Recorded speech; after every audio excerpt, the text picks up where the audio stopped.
Debt limit talks stall as time runs short to avert U.S. default. There was no sign that President Joe Biden and House Speaker Kevin McCarthy had spoken since their meeting at the White House this most recent Monday. A new round of discussions between their hand-picked negotiators on Tuesday ended with the two sides deadlocked over an eventual agreement to raise the federal borrowing limit.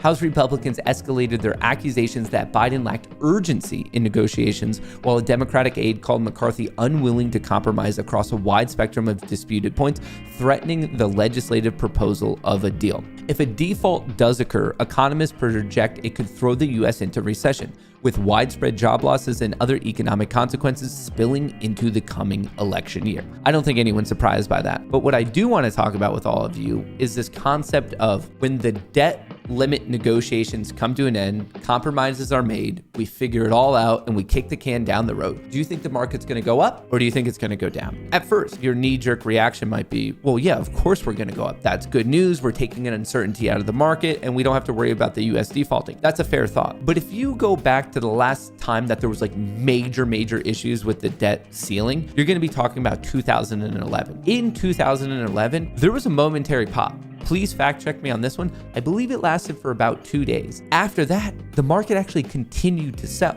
And part of the reason, and this is definitely multifaceted, but part of the reason is in the compromise, there were spending cuts. Yeah, that helps on one thing, such as inflation, which we all want to come down, but inherently there's less money in the system. Now remember, when we were all locked inside and our economy was arguably not good, the stock market ripped to a new all-time high because there was so much money being pushed into the system via a process known as quantitative easing. And then all of a sudden, when things started to open back up, our stock market actually came down because we went from QE to QT, quantitative tightening. We were taking money out of the system.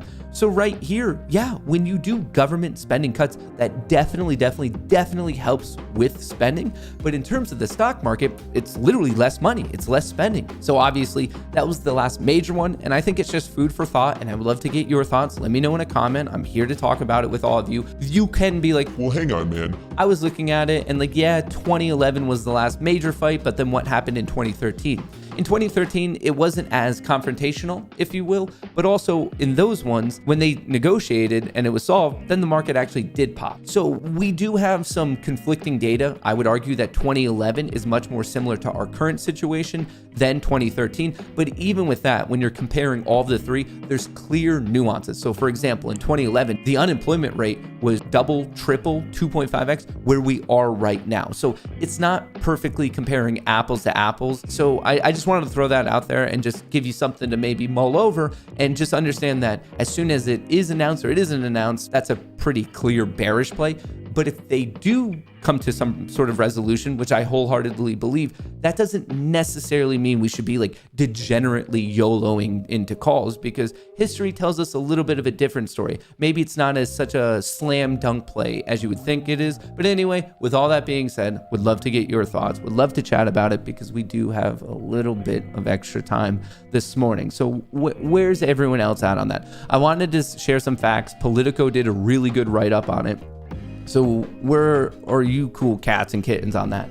If it is resolved, there's a really good chance it involves heavy spending cuts.